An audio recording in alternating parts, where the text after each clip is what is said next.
ये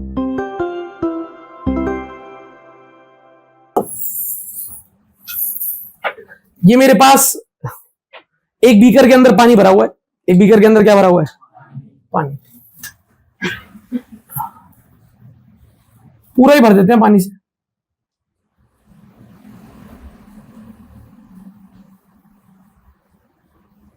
ये कितनी हाइट का कॉलम होगा? मान लेते हैं बीकर की हाइट है h, कितना h।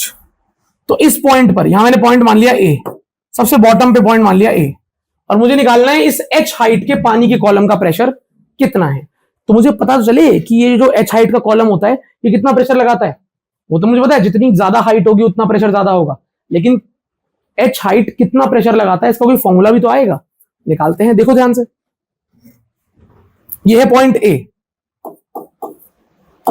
और टॉपिक जो मैं बता रहा हूं वो है pressure exerted by liquid column of height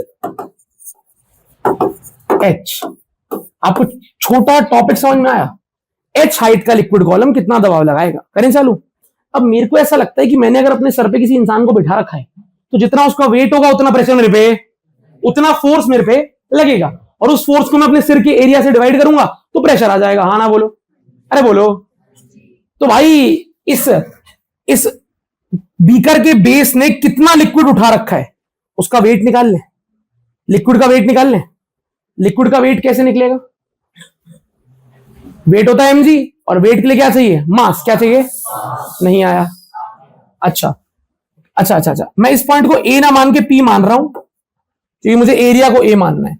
मैंने मान लिया बच्चों की ये जो मेरा सिलेंड्रिकल बीकर है इसका ये वाला एरिया a है। कितना है? a। तो मेरा एक सवाल है आपसे, ये मैं आपको वैसे 10th में बहुत बार बता चुका हूं, शायद लास्ट क्लास में मैंने आपको बताया था, ये elastic potential energy of a stretched wire में। क्या मैं बोल सकता हूं पहली line, volume of water is equal to volume of cylinder? क्या सही लिखा है मैंने? पूरे में पानी भरा पड़ा है तो जितना सिलेंडर की वॉल्यूम है उतना ही पानी की, और मेरे हिसाब से सिलेंडर की वॉल्यूम होती है area into length. Area into height होती है क्या? पाई आर स्क्वायर h होता है क्या? पिछली क्लास में बता रहा हूं मैं कि किसी भी सिलेंडर का वॉल्यूम होता है उसका ये वाला एरिया इंटू उसकी हाइट। अभी जो पानी भरा हुआ है इस बीकर में उसका वॉल्यूम टोटल कितना होगा? ये वाला एरिया यानी a इंटू हाइट। सही है, तो एरिया इंटू हाइट होगी वॉल्यूम। तो मैंने यहां पर एक चीज निकाल ली, volume is equal to area into height. हाँ ना बोलो। भैया आपने वॉल्यूम क्यों निकाली? आपको किसी वॉल्यूम निकालेंगे?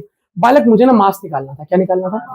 और मैं जानता हूं mass upon volume is equal to, और मुझे पानी की डेंसिटी या लिक्विड डेंसिटी क्वेश्चन में गिवन हो मान लो, तो क्या वॉल्यूम मैंने निकाल ली है। अब मुझे बताना क्या सही लिखा है मैंने? Density is equal to mass upon, सही लिखा है तो बोलो, वॉल्यूम यहां ले जाओ, तो mass is equal to density into, मानते हो क्या? तो अगर आप ये दोनों बातें मानते हो तो जरा दोनों को लिंक कर दूं क्या?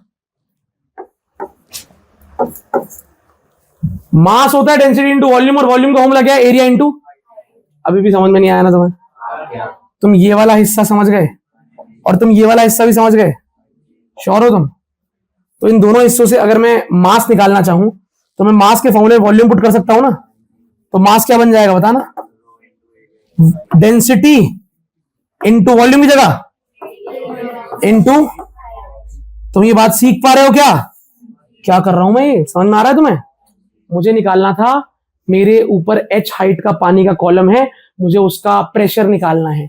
प्रेशर निकलता है एक फॉर्मूले से, इस फॉर्मूले का नाम है फोर्स अपॉन एरिया। मान लिया मैंने इसका a, लेकिन फोर्स तो मुझे पता ही नहीं है, और फोर्स क्या होता है? mg। जितना पानी का वेट होगा वही तो फोर्स होगा। हाँ ना बोलो।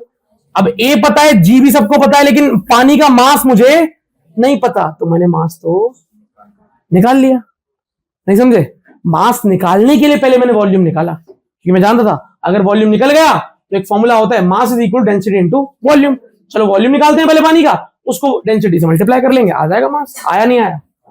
तो अगर आप ये दो सेक्शन समझ गए थे, ये दो, और इन दोनों का लिंक मैंने कर दिया, मेरा मास का फॉर्मूला आ चुका है, येलो बॉक्स में रखूंगा इसको, मास आ चुका है। जल्दी से आऊंगा प्रेशर के फॉर्मूले पे। प्रेशर होता है फोर्स अपॉन, फोर्स क्या था? m into G upon area.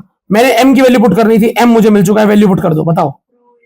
Row A G, rho A H into G upon ये मास की वैल्यू रो एच, तो ए से ए, तो ऊपर बच गया एच, क्या बच गया, फिर बच गया रो, क्या बच गया, फिर बच गया,